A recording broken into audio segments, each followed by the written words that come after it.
See, when you put time in, what you get in return. Look at these, how they're flourishing. Very beautiful. Natural iron. Aren't they beautiful? Wow, amazing, amazing. Wow. They see different grades. In the next week, you see how those grown. This is a batch of potato, which I've already taken out. And look at it. It's flourishing. You've got tomato. And over here is the old avocado, still waiting patiently on it to produce. Looking every morning for a flower, but nothing is happening so far. And over here I've got some beautiful corns. And yes, this is in the UK, in the backyard garden, not in the Caribbean. Growing in pots, small space garden. Dwarf bean, looking very well. So this is the update for this week. Pumpkin climbing. Look at that. Can you picture it in a tree? Just imagine what it will look like over the next couple of weeks. And check that out. This is what you get when you put something in.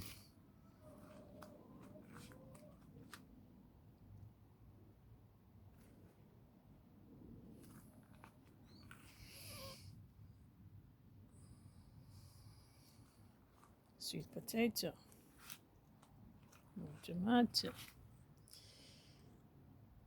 And these are so tasty. I've been eating tomato, plum tomato. As you can see, the beans flowering, trail up. It trails up, up, up, and it is producing beans. Another trail along here. I can see the flower. The flowers are coming through, and it's trail up to more than 5 feet. Another set of callaloo coming through. You will see what they look like next week. Lots of sweet peppers. Doing very well. This tree has got so much peppers. It's amazing. Another bean next to it. This is a hot pepper. And another hot pepper. And this is what the okra looks like. I've got a few of these. Quite a few pots, containers with mint. A nice cup of herbal tea. Another container down there with mint. And this is the very clustered area.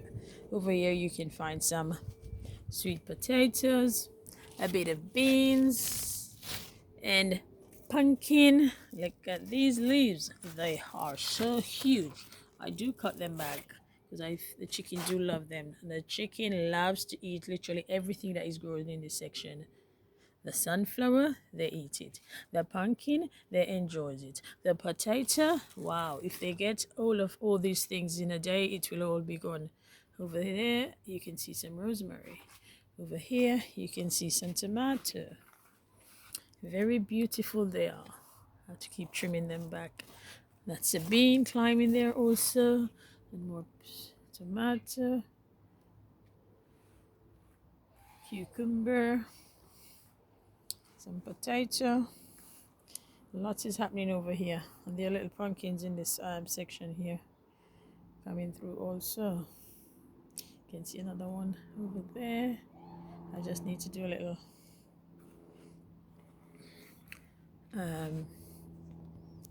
get them fastened on the string, so I'll do that later on today. I should be putting things on camera really when I'm keeping up with a little space, but I don't have a camera man or woman to help me with that, so I'll just do it as the way I do now. And this is one of the cornflower, and you can see the shoots start coming out down here. So hopefully it will be ready before the end of summer. But all in all, it's looking good, looking very good. The sunflower seeds will be for the chickens, but they eat the leaves too. The slightest chance they get to come out here, they just walk back on anything that they can get to.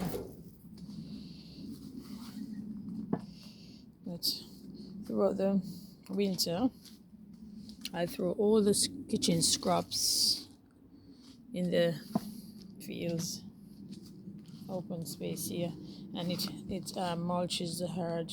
I'll just cover it over, and as you can see how green and luscious these things are. So I put them in different sections. They break down throughout the winter, and here I go. I do not have to put any form of manure. This is all naturally organic grown with the kitchen scraps that I put in the soil throughout the winter. Then what I'm going to do at the end of the growing season is to add the chicken manure also to the soil. I will have the chicken feed through it as well. The grapes, this is the second year. They are small. I don't understand the breeders yet. I need to have a little look into it. But you can see they start ripening. They don't get any bigger. Last year was the first time they produced, and this year is the same, quite tiny. I don't know if after a period of time they will start developing much bigger. More sunflower. I'll put down a few more seeds. I should have done that a while ago, so I can have the seeds for the chicken protein throughout the winter. So this is what it looks like today. Today, the 28th of July. Gosh, a bit more mint over here. Oregano. I've got so much oregano in different spaces. And over here you can see spring onions. Spring onions looking rather good. And the other two containers up that end, I've added some carrot seeds. So this is what my growing for 2026 looks like. All looking good. Thanks for watching, and do come back for more updates. I will try my endeavor best to continue to improve. I know there's lots of gardening out there, but as the saying goes, each one teach one. So you might get something from here that you might have not gotten from somewhere else. Or you too can tell me something, teach me something by dropping a comment. So I can either add something or take away something, but there's always something to learn from everything. Everyone has got entitled to their opinion. Some might be good, some might be bad, but it's all about learning. We learn from each other. That's what we all do. Plants also learn from each other. So for instance, in terms of learning, for instance, this covers that. So they're fighting for space. So they're learning how to strive, how to function within a little space that they have. So this is learning. Animals learn from each other too, likewise humans. So I sort of break them back or fold them back so that the potato gets sunlight, because potato do like a lot of sunlight. It's a tropical fruit. You can see how tall the leaves are growing because it's not getting sufficient sunlight, and it's completing, gosh, my pronunciation is not great, competing with the pumpkin leaves. As tall as the pumpkin leaves grow, they are doing the same. And that's what I mean when I said even plants learn from each other. It has been really sunny, but I do water as much as I can, and this is why you can see the greenery, very green. It's not yellow and dry. If I weren't, then it would be. This one actually isn't as green. A little bit of yellowish with it there, but all in all, they're looking fine.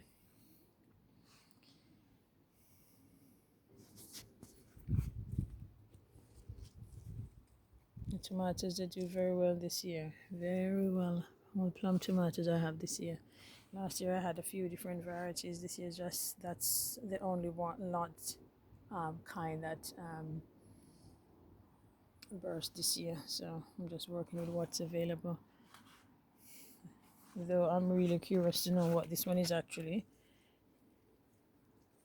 I'm not sure if these are plum as yet. So I'd rather change those words and wait to see. Waiting for the bee to start buzzing around. They do come and go. I had some really lovely turnips because I'm a lover of turnip. And you can see where this one's already eaten. Something has just came. I don't know what sort of insect that was overnight. And they ate them all up. I love turnip, chocho in my soup with other vegetables. And I'm an eater of beetroot too. I also eat the beetroot leaves. Oopsie daisy. I enjoy the beetroot and the leaves.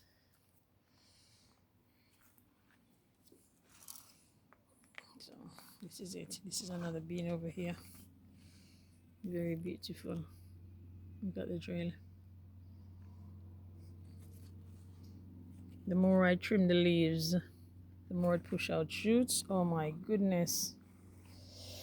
Oh, I thought this was gone. I was going to say something has eaten that. I need to take this off and put it somewhere else. When did this get so tall? Oh my lord. So I cut the leaves from here and then you just bring out another shoot. And the more you trims back, the more it will produce shoots. The more shoots you get, then the more chance of beans. So do trim your beans, especially the runner ones. And the more they run, the more beans you will get. It will produce. I'm gonna come back after this and put them on proper trails. But this is where I'll get more beans because I've got more shoots. That is beautiful. I will definitely make a little video once I'm harvesting.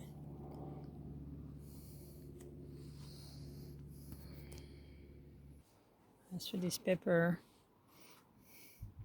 I do believe I need to remove some, then it will enable the bigger one to develop more, or faster I should say. The season is not much to go, so I've got August, September, which is roughly 8 to 9 weeks before the winter, the climate changes. So eventually I'm going to just remove some of the flower, the buds, so the energy can go into the bigger one. So at least I'll get a few, because this has got more than 20, because here alone you can see about 4, 5 right there.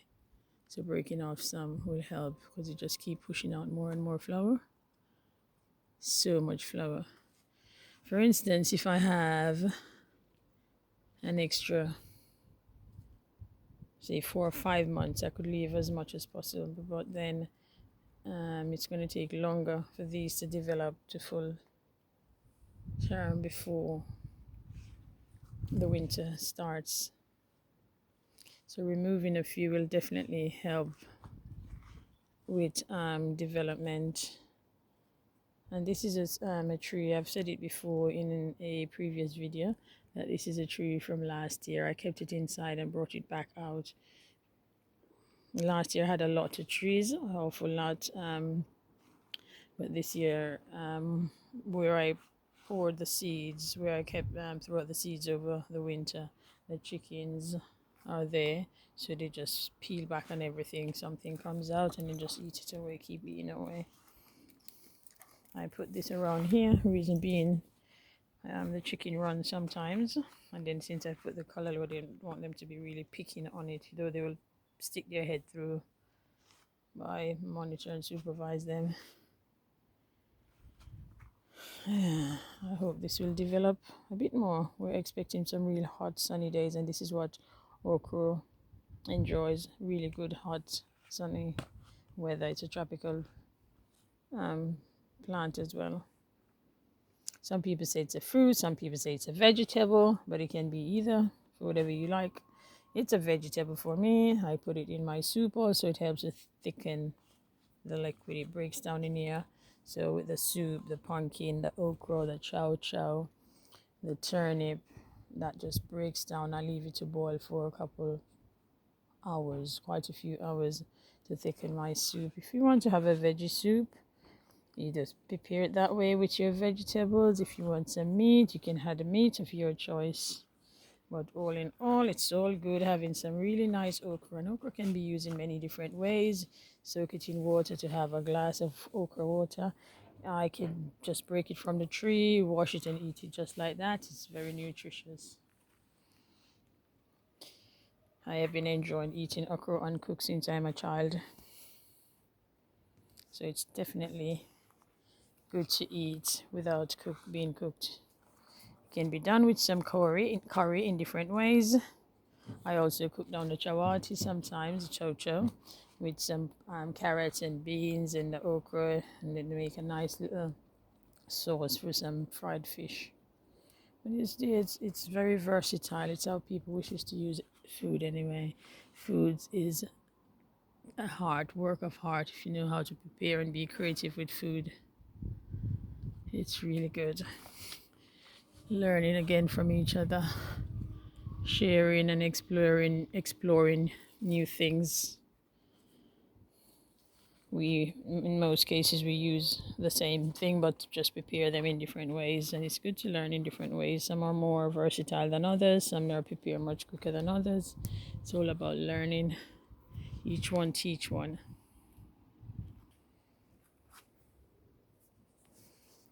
Anyway, I'm gonna hand it to you today. I know I've said it a few times and still haven't come to a close, but this is where it ends for today, and thanks for watching. Please keep an eye out for new videos, and don't forget to like, share and subscribe. I know I'm not a great content creator like so many big content creators who create content, whether by travel, through food, through hair, through heart, through health. But I will hopefully I will improve in what I create and wish to share with you, the viewers. Do enjoy and come back. Thanks for watching. Bye.